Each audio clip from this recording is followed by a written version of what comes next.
Moutatedi apparut une fois de plus à Pongissé et lui dit, qu'as-tu fait? Il lui demande maintenant, qu'est-ce que tu as fait? Qu'as-tu fait? J'entends la voix plaignante de l'âme de ton frère, Mundi Way, réclamer vengeance par l'intermédiaire du mystère de son sang. Oh, dans les Bibles classiques, c'est tellement mal écrit, on dit, j'entends la voix du sang de ton frère. Depuis quand le sang crie?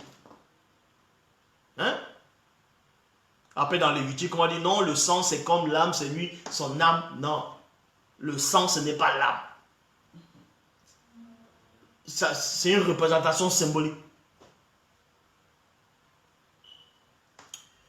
Moutatedi dit encore à Pongissé, où est Mundiwei, ton frère?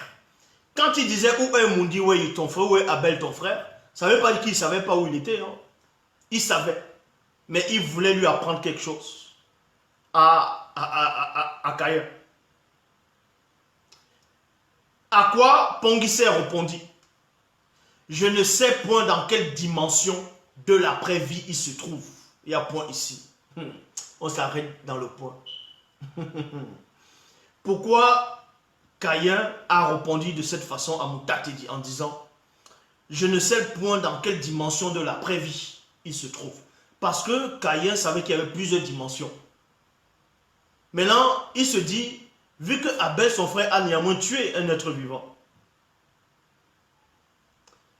et que lui aussi il a tué son frère, maintenant il ne sait pas dans quelle dimension il va aller.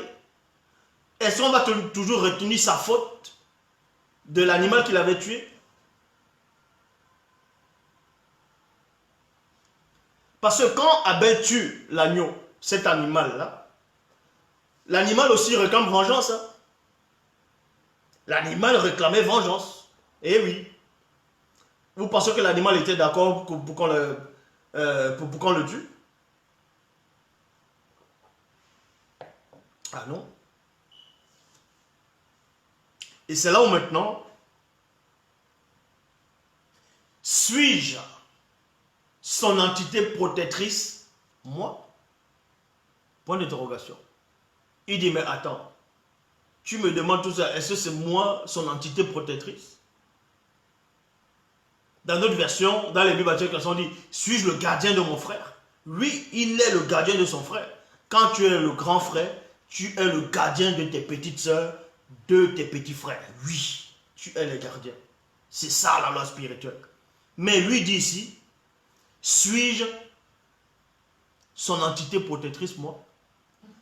En gros, ça veut dire quoi? Il est déjà en train d'accuser. Caïn, ici, entre dans une logique que vous ne pouvez même pas concevoir. On va décortiquer ces mots maintenant. Il dit à Moutatedi, suis-je son entité protectrice, virgule, moi? Ça veut dire que, en gros, il est en train de dire, mais quand Satan a pris ton apparence, là, pour venir le séduire et me séduire, mais tu étais où pour le protéger, pour qu'il ne tombe pas dans ça? Est-ce que c'était moi qui devais le protéger par rapport à ça, vu que lui-même il est tombé dedans? Voilà ce qu'il répond à Moutatedi.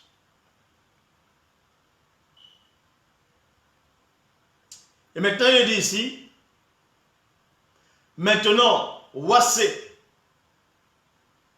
maintenant Wassé, oui, maintenant Wassé te maudit à son tour. Lui dit Moutatedi. Maintenant, Wassé te maudit à son tour. Lui dit Moutatedi. Parce que même Wassé, la terre, ça l'a pas plu que Caïn tue aussi son petit frère. Parce que ce n'était pas à lui de le faire. À cause de toi, dans le Caïn, le meurtre seront permanents sous le soleil. Vous voyez? C'est pour ça qu'il y a toujours les meurtres. C'est ce qu'on appelle les guerres. Les guerres ne finiront pas. Est-ce que vous comprenez? Les guerres ne s'arrêteront pas.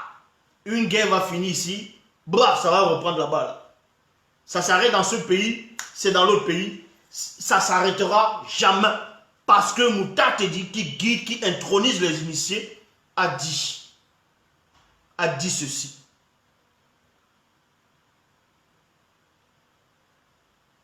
À cause de toi, les meurtres, dont les assassinats, ainsi de suite, et les sacrifices d'hommes seront permanents sous le soleil.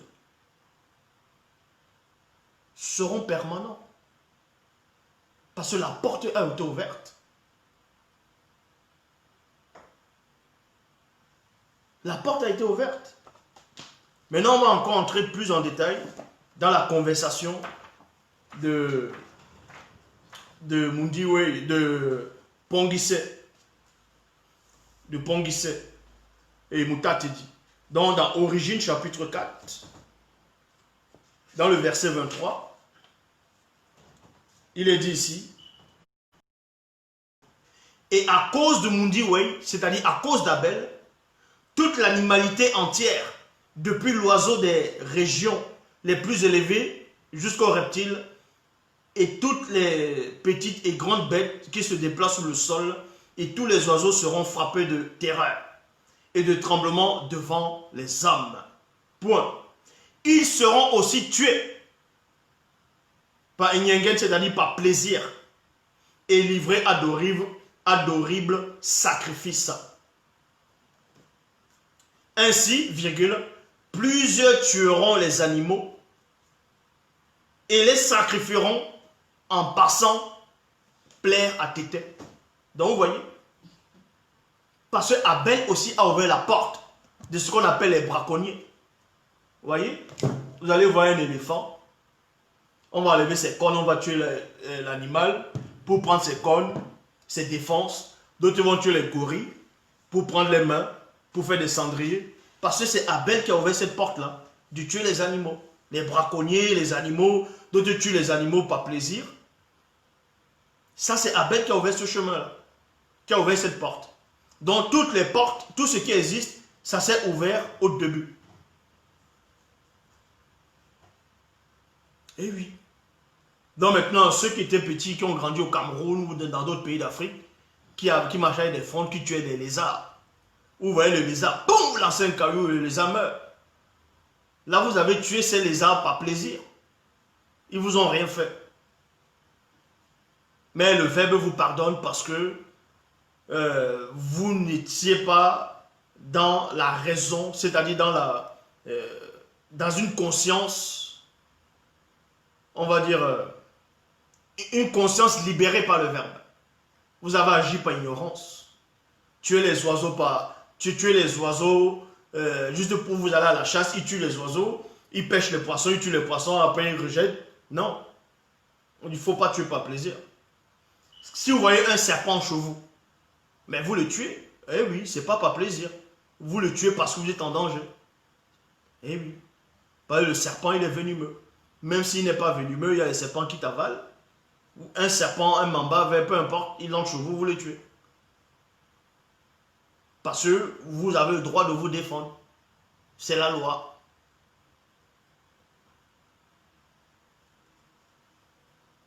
Donc, c'est là où on vous apprend maintenant ici. Il dit à Mouta Tedi. Donc, vous voyez, je suis en train de lire. Caïn, maintenant, Pongisse dit à Mouta Tedi. Ici, dans notre plan physique, je réalise avec horreur que toute forme de vie est menacée par Satan, le Mundima Bobé, le mauvais esprit. Pongisse dit à Mouta Tedi. Le poids de ma faute est trop grande pour être supporté dans ma condition d'homme. Mais avant ça, on vous dit ici, mais avant ça, on va aller au début de la conversation, qui est très important. Et là, vous allez comprendre quelque chose.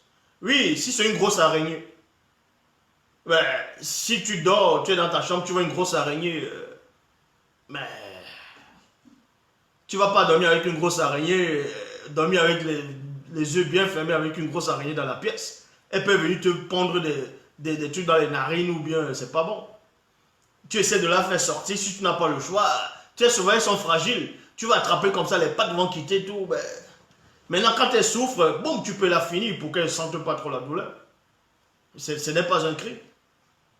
Quand tu te sens en danger, que quelque chose peut te faire du mal, tu te défends. C'est la loi. C'est la loi. Donc, on va à Origine, chapitre 4, verset... Maintenant donc, tu es livré à ta propre démence et chassé du sol grandement fertile qui s'est ouvert pour accueillir de ta main le sang de ton frère, ta victime, donc ta victime. Il y a point. Quand tu cultiveras le sol, il ne te donnera plus toutes ses ressources. Et il ne joindra plus son énergie à tes forces, à tes efforts, comme les jours d'autrefois. Comme les jours d'autrefois. Tu seras agité d'un mouvement mystérieux d'incertitude et d'effroi. Tu seras spirituellement déraciné de la source pour un temps. Et en même temps, tu deviendras le premier grand architecte, le bâtisseur de tous les temps dans l'histoire des hommes.